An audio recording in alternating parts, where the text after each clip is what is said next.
안녕하세요. 책 읽어주는 모델 안마티티입니다.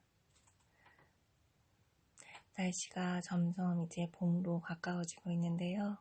그래도 바람은 차서 옷을 좀 두껍게 입고 다니는 것이 감기에 걸리지 않을 것 같습니다. 여러분들 건강은 좀 어떠신가요? 오늘은 레미제라블 4부의 세 번째 시간입니다. 불을 꺼주시고 눈을 감으시고 한 손으로 가슴을 한번 쓰다듬으면서 마음을 편안히 풀어주고 들어주시면 편안한 숙면으로 들어가시기에 더 도움이 되지 않을까 생각합니다. 시작하겠습니다.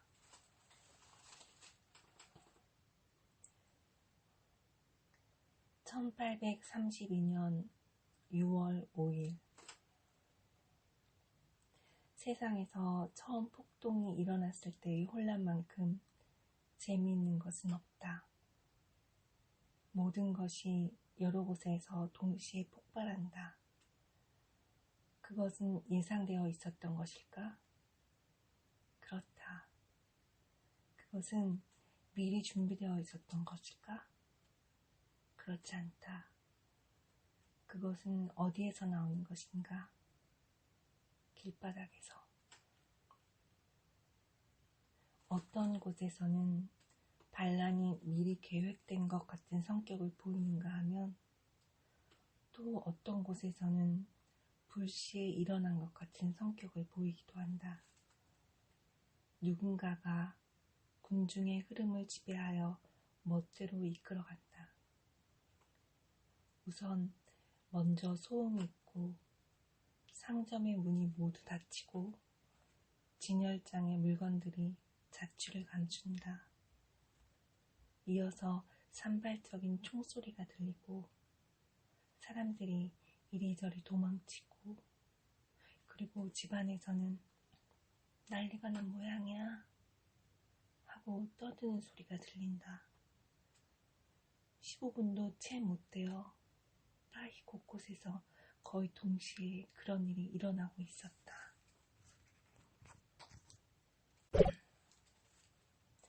생마으땡 대로에 있는 변기장은 약탈되고 보브흐거리의 무기상점도 약탈되었다.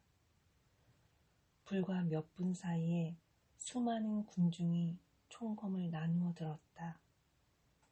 그리고 센느강 좌우의 큰 길, 라똥구역, 시장 주변 등에서는 노동자와 학생과 각 지구의 대원들이 떼를 지어 거친 목소리로 성명서를 낭독하고 무기를 들라고 외쳤다. 불과 1시간도 못 되어서 시장 구역에서만도 27개의 바리케이트가 마치 땅에서 솟아난 듯 생겨났다. 쿠페아크와 앙줄라 하스와 그의 친구들은 바리케이트로 하고 외치면서 바송 피에르 거리 쪽으로 다가오는 한 무리의 사람들과 합류했다. 군중은 시시각각으로 불어났다. 비에뜨 거리 근처에서 키가 크고 머리가 희끗희끗한 사나이 하나가 그들 대열에 참가했다. 쿠페아크와 앙줄하스는 그의 얼굴을 유심히 보았으나 아무도 그를 알아보는 사람이 없었다.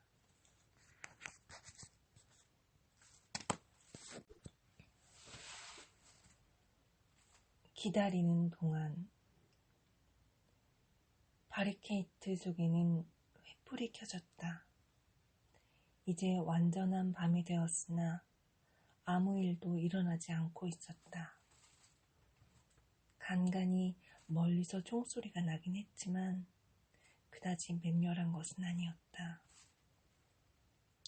이렇게 공격이 지체된다는 것은 정부가 시간을 끌어서 그 틈에 병력을 모으고 있다는 증거였다.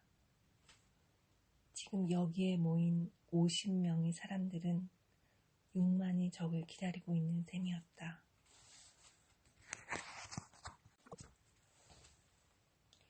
앙졸로 하스는 가브오슈에게 갔다.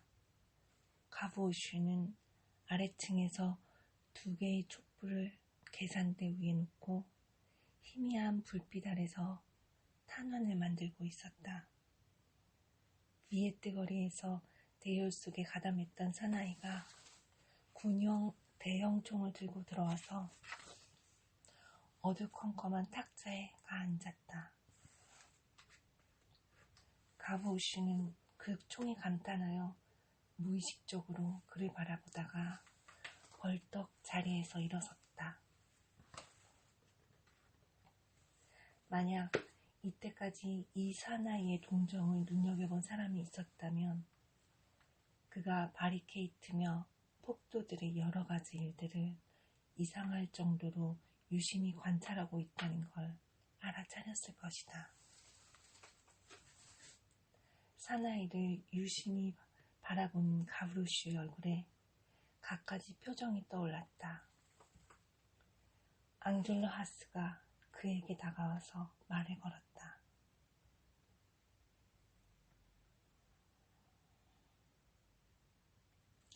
너는 키가 작아서 사람들 눈에 띄지 않을 테니 바리케이트에서 나가서 한 바퀴 둘러보고 저쪽 거리의 동정이 어떤지 내게 알려줘.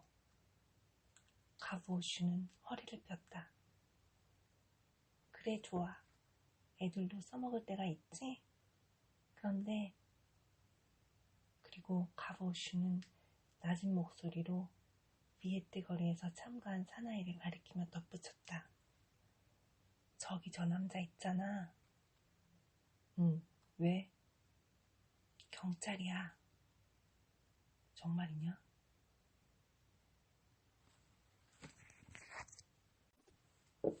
내가 2주 전에 호이알르 다리 난간에서 바람을 쐬고 있자니까 저 작자가 내 귀때기를 잡고 끌어내리잖아. 앙졸로 하스는 얼른 소년의 곁을 떠나서 저쪽에 있던 술통 나르는 인부에게 가서 몇 마디 나눴다. 그러자 인부는 홀을 나가더니 곧 3명의 동료를 데리고 돌아왔다. 모두 어깨가 떡 벌어진 4명의 짐꾼들이 사나이가 눈치채지 못하도록 뒤로 가서 늘어섰다. 그리고 당장이라도 덤벼들 자세를 취했다. 앙졸로 하스가 사나이에게 다가가서 물었다. 당신은 누구요? 갑작스런 질문에 사나이가 움찔했다. 그는 앙졸로 하스의 얼굴을 들여다보더니 그 물음의 의미를 알아낸 듯한 표정으로 거만하고 위압적인 목소리로 대답했다. 내가 묻는 뜻을 알겠다. 내가 생각하는 그대로다. 밀정이지? 그 계통의 사람이다. 이름은? 좌베흐. 앙졸로 하스는 내 사나이들에게 신호를 했다. 눈 깜짝할 사이에 뒤돌아볼 겨를도 없이 좌베흐는 목덜미를 잡힌 채 묶여서 몸수색을 당했다. 그의 몸에서는 2장의 유리 사이에 붙은 조그맣고 둥근 카드 한 장이 발견되었는데 한쪽에는 프랑스 문장과 감시와 경계라는 문구가 박혀있고 다른 한쪽에는 총경 좌베흐 52세라고 적혀 있었다. 몸수색이 끝내자 사람들은 좌베흐를 일으켜 세워 양팔을 등 뒤로 묶어 기둥에 붙들어 맸다. 쿠페아크와 부슈와 그리고 몇 명의 동료들이 달려왔다. 이놈은 밀정이야. 앙졸로 하스가 말했다. 그리고 좌베흐 쪽으로 돌아서서 말했다. 바리케이트가 점령되기 10분 전에 너를 총살하겠다. 생드니 구역으로 석양이 어둠을 틈타 마이우스를 샹부히 거리로 불러들인 그 목소리는 그에게 운명의 소리처럼 들렸다. 그는 죽기를 원했는데 지금 그 기회가 주어진 것이다. 무덤의 문을 두드리고 있었는데 어둠 속에서 불쑥 나온 손이 그에게 그 문의 열쇠를 쥐어준 것이다. 마이우스는 정원 밖으로 뛰어나가며 외쳤다. 자, 가자. 그는 성큼성큼 걷기 시작했다. 그는 마침 좌베르에게서 받은 2자루의 권총을 지니고 있었기 때문에 제대로 무장을 하고 있는 셈이었다. 마이우스는 절망에 빠진 인간의 기묘하고 강인한 의지력을 가지고서 앞으로 나아갔다. 그는 군중 속을 헤치고 나와서 순찰대의 눈과 보초병들의 눈을 피하여 전진했다. 길을 돌아 베티지 거리로 나와서 중앙시장 쪽으로 향했다. 마이우스는 군대가 포진하고 있는 경계선을 지나갔다. 이제 행인은 물론 병사들도 불빛도 보이지 않았다. 인기척이라고는 전혀 없었고 오직 적막과 어두움이 있을 뿐이었다. 그는 멈추지 않고 계속 달려갔다. 마이우스는 중앙시장에 도착했다. 그곳은 어느 거리보다도 조용하고 어둡고 적막했다.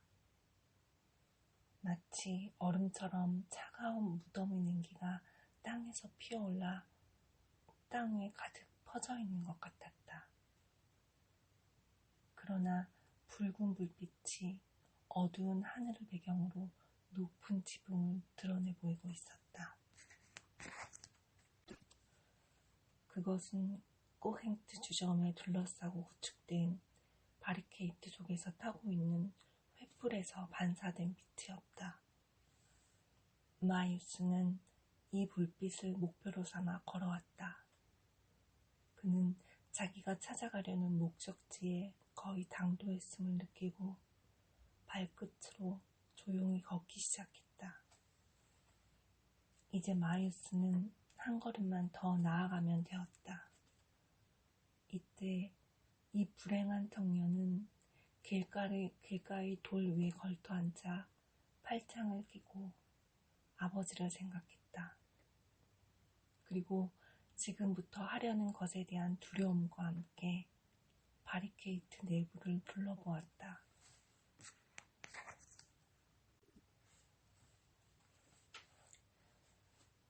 장엄한 절망, 군기.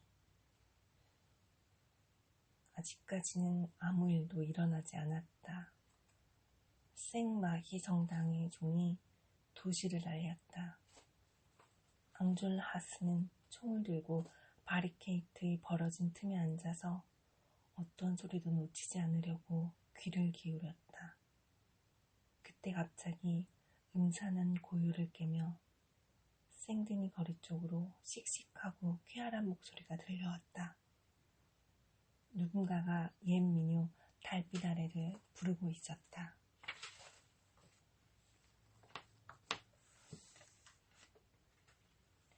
가보슈가 우리에게 신호를 보내고 있는 거야. 앙졸하스가 말했다. 가보슈가 바리케이트 안으로 헐레벌떡 뛰어들며 말했다. 내 총을 줘. 놈들이 오고 있단 말이야. 바리케이트 안에는 삽시간에 전개 같은 전율이 흐르고 총을 찾는 소리가 여기저기서 들렸다. 얼마간의 시간이 흘렀다. 보조를 맞춰 행진하는 묵직묵직한 발자국 소리가 생매 쪽으로 들려왔다. 발자국 소리는 처음에는 희미하게 들리더니 차츰 똑똑하게, 그러다가 마침내는 묵직하고 우렁차게 들리면서 멎지도 않고 끊이지도 않고 조용히 무시무시하게 서서히 계속 다가오고 있었다. 들리는 것이라고는 오직 그 소리뿐이었다. 그러다가 이윽고 멈췄다. 잠시 동안 정적이 흘렀다. 그러다 벼랑간 어둠 속에서 누군가 외쳤다. 누구냐? 그리고 이와 동시에 총을 장전하는 소리가 요란하게 들렸다. 앙돌라스가 큰 소리로 대답했다. 프랑스 혁명군다. 쏴라. 순간 섬광이 장렬했다. 마치 용광로의 문이 열렸다가 닫히는 것 같았다. 무시무시한 폭발음이 바리케이트를 뒤흔들었다. 이 일제사격은 사람들의 간담을 서늘케 했다. 공격은 맹렬했으며 상대방의 병력은 적어도 1개 연대쯤은 되는 것이 분명했다. 동지들, 쿠페아크가 소리쳤다. 화약을 허비하지 않도록 하시오. 적이 사정거리 안으로 들어올 때까지 기다렸다가 응사하도록 하시오. 군대가 다시 총을 장전하는 소리가 들려왔다.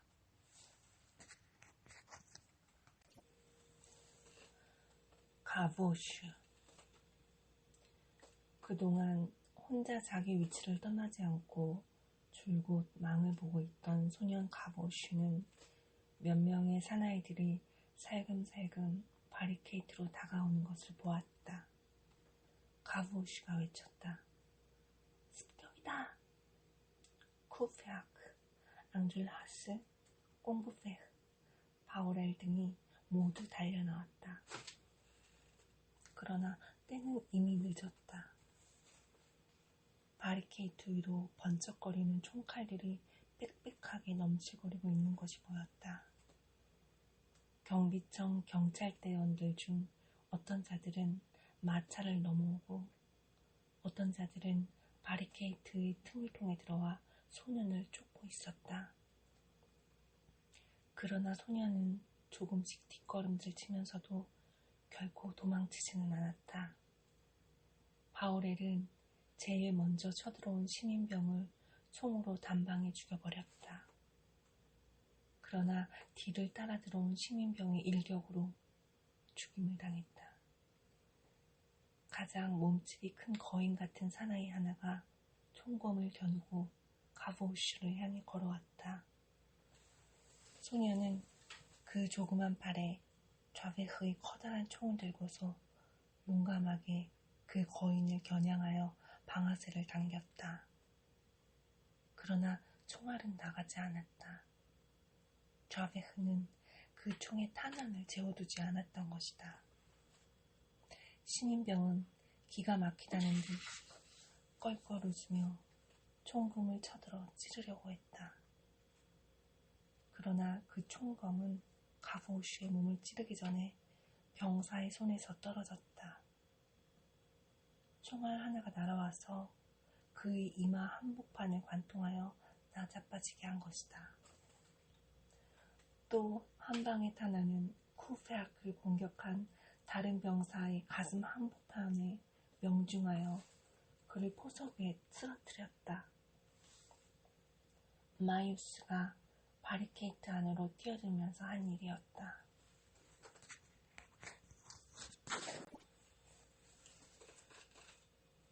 화약통. 마이우스는 두 자리의 권총을 손에 들고 혼란 속으로 뛰어들었다. 그리고 첫 탄환으로 가보슈를 살리고 그리고 다음으로 쿠페아크를 구했다. 총소리와 부상당한 동료들의 부르짖음을 듣고 새로운 공격병들이 바리케이트 위로 기어오르기 시작했다. 마이우스에게는 이제 무기가 없었다. 그는 다 쏘아버린 권총을 내던졌다. 술집 아래층 문 옆에 화약통이 눈에 띄었다. 마이우스가 그쪽으로 몸을 돌렸을 때 병사 하나가 그를 향해 총을 겨누고 있었다. 병사 병사가 마이우스를 향해 겨냥을 하는 순간 하나의 손이 불쑥 나타나 총구멍을 막았다. 누구인지는 모르나 골덴 바지를 입은 젊은 노동자였다. 총이 발사되어 총알이 그 손바닥을 뚫었다. 그리고 그가 바로 쓰러진 것으로 보아 다른 곳도 맞은 듯했다. 그러나 마이우스는 맞지 않았다. 이러한 모든 일은 자욱한 연기 속에서 일어났으며 어렴풋이 보였다. 바야흐로 처참한 총격전이 벌어지려 할 때 빳빳한 칼라와 널따란 견장을 단 장교가 소리쳤다. 무기를 버려라. 쏴! 앙졸라스가 외쳤다. 양쪽에서 동시에 폭발음이 터졌다. 숨이 막힐 듯한 자욱한 포연 속에서 병사들이 쓰러졌고 부상자들은 신음소리를 내고 있었다. 연기가 사라진 후 살펴보니 양쪽의 전투원 수는 줄었으나 여전히 같은 장소에서 남은 사람 모두가 다시 무기에 총탄을 재고 있었다. 그때 벼랑간 우레와 같은 고함 소리가 들렸다. 모두 물러가라. 그렇지 않으면 바리케이트를 폭발시켜버릴 테다. 모두들 소리가 난 쪽으로 돌아보았다. 마이우스가 동상처럼 서 있었다. 그동안 마이우스는 아래층 방으로 들어가 화약통을 집어들고 연기와 밤안개 속에 몸을 숨기고 바리케이트를 따라 횃불을 켜놓은 데까지 다가갔다. 그리고 횃불을 뽑아들고 그 자리에 화약통을 내려놓았던 것이다. 시민병도 경찰대원도 장교도 모두 깜짝 놀라 바리케이트 한 구석으로 몰려선 채 멍하니 마이우스만을 바라보고 서 있었다. 물러서라. 아니면 바리케이트를 폭발시켜버리겠다. 좋다. 폭발시켜라. 너도 함께 날아가 버릴 테니까. 한 장교가 소리쳤다. 물론 나도 함께 없어진다. 마이우스가 대답하며 횃불을 화약통에 갖다 대려 했다. 그러자 공격군들은 모두 순식간에 길 쪽으로 도망쳐 다가났다. 이제부터는 자네가 지휘자야. 마이우스 주위로 사람들이 몰려들며 소리쳤다. 쿠베아크는 달려들어 그의 목을 끌어안았다. 왔구나. 마이우스가 물었다. 지휘자가 누구야? 자네가 지휘자일세. 앙졸라스가 대답했다. 온종일 마이우스의 머릿속은 용광로처럼 들끓었으나 지금은 회오리 바람이 그의 머릿속을 휩쓸고 지나가는 것 같았다. 그는 인생으로부터 멀리 떨어진 곳으로 휩쓸려와 있는 것 같았다. 기쁨과 사랑으로 가득 차 있었던 지난 2개월의 생활이 갑자기 무서운 심연에 부딪히게 된 것, 코제트가 그의 곁을 떠난 일, 그리고 이 바리케이트의 지휘자가 된 자기 자신도 모두 무서운 악몽처럼 생각되었다.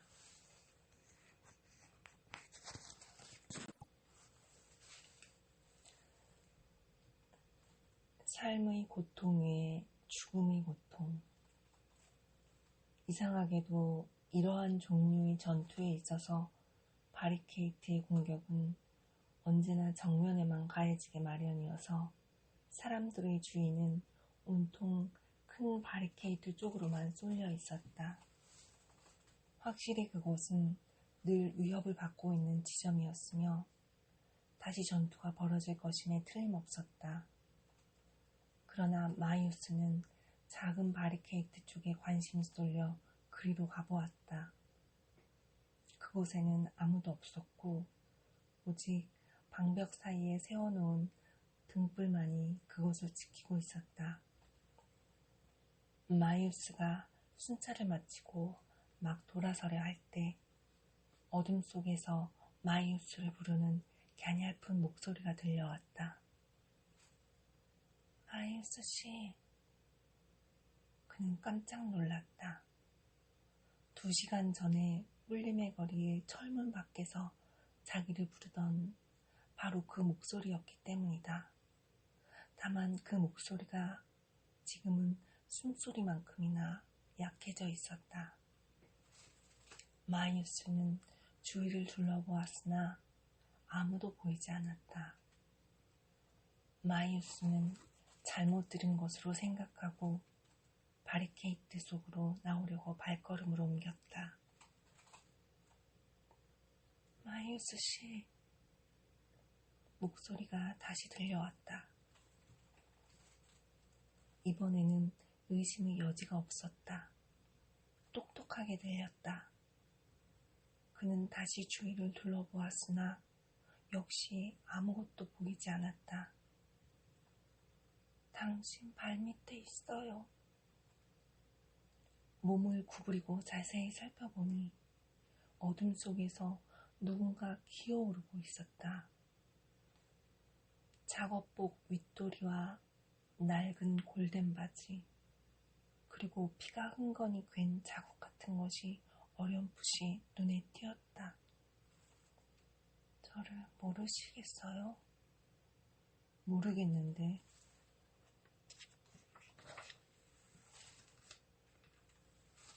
에뽀니누예요. 마리우스는 깜짝 놀라 몸을 구부려 살펴보았다. 틀림없이 그 불행한 소녀였다. 지금 그녀는 남장을 하고 있었다. 아니, 어떻게 당신이 여기서 뭘 하고 있는 거지? 나는 곧 죽어요. 그녀가 대답했다. 이런 다쳤군. 가만히 있어. 방으로 옮겨줄 테니. 어떻게 하나야 안 아프지? 어떻게 된 거야? 이런 세상에. 그러면서 그는 그녀의 어깨 밑으로 팔을 넣어 안아 올리려 했다. 그녀가 신음소리를 냈다. 조금만 참아. 그녀는 손을 들어 마이우스의 눈앞으로 가져갔다. 손 한가운데 시커먼 구멍이 뚫려 있는 것이 보였다. 아니, 손이 왜 이래? 총탄이 뚫고 나갔어요. 총탄이? 당신을 겨누던 총을 기억하세요? 기억나. 그리고 그 총구멍을 막던 손도. 그게 제 손이었어요. 마이우스는 몸을 떨었다. 왜 그랬어? 가엾게도. 이젠 괜찮을 거야. 조금만 참아. 금방 치료받게 해줄게. 손이 뚫렸다고 죽진 않아. 그녀가 힘없이 중얼거렸다. 총알이 손바닥을 뚫고 나가면서 등으로 빠져나갔어요. 여기서 옮겨봤자 소용없어요. 당신이 의사보다 더 잘 치료해 주실 수 있는 방법을 가르쳐 드릴게요. 저를 내려놓고 제 옆에 앉아보세요. 그는 그녀의 말대로 했다. 그녀는 마이우스의 무릎에 머리를 올려놓고 그에게서 시선을 떼지 않은 채 말했다. 이젠 좋아요. 기분이 좋아졌어요. 이젠 하나도 아프지 않아요. 그녀는 잠시 동안 침묵을 지키다가 가까스로 말을 이었다. 그런데 마리우스 씨, 아세요? 당신이 그 정원에 드나드는 것이 전 견딜 수 없었어요. 참 바보 같죠? 그 집을 가르쳐드린 건 바로 저였는데 말이에요. 당신은 그녀의 말이 또 끊어졌다. 머릿속의 어두운 추억을 누르며 애처롭게 말을 이었다. 당신은 저를 못생긴 여자라고 생각하셨겠죠? 그녀가 계속 말했다. 당신도 곧 죽게 될 거예요.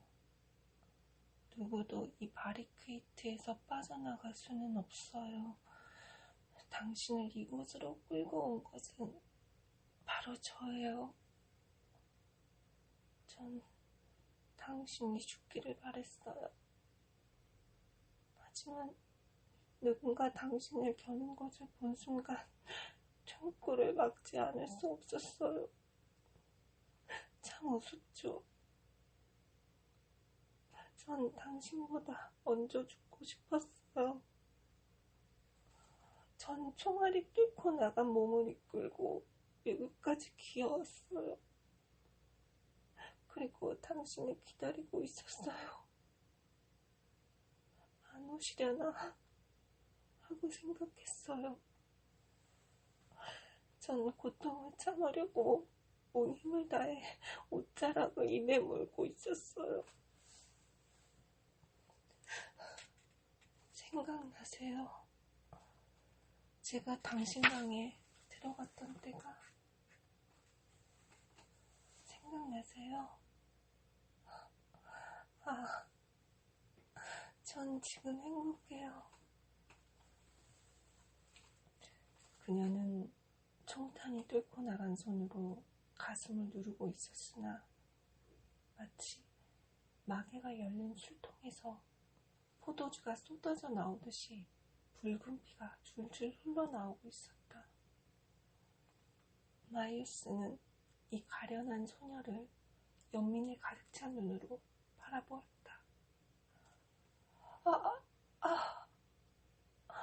하고 갑자기 그녀가 신음했다. 또 시작이에요. 숨이 막혀요. 그녀는 사고법 자락을 끌어다가 입에 물었다. 그녀의 몸이 뒤틀렸다. 마이우스가 몸을 움직였다. 가지 마세요. 하고 그녀가 말했다. 여기 있어줘요. 이제 얼마 남지 않았어요. 그녀는 마리우스 쪽으로 얼굴을 가까이 갖다 대며 애처로운 표정으로 덧붙였다. 제 말을 잘 들으세요. 난 당신을 속이고 싶지 않아요. 제 호주머니 속에 당신께 보내는 편지가 들어있어요. 어제부터 가지고 있었어요. 코제트가 저에게 편지를 우체통에 넣어달라고 부탁했거든요. 저는 이 편지가 당신 손에 들어가는 게 싫었어요. 하지만 이대로 헤어지면 잠시 후 저 세상에서 다시 만나게 될 때 제게 화를 내시겠죠?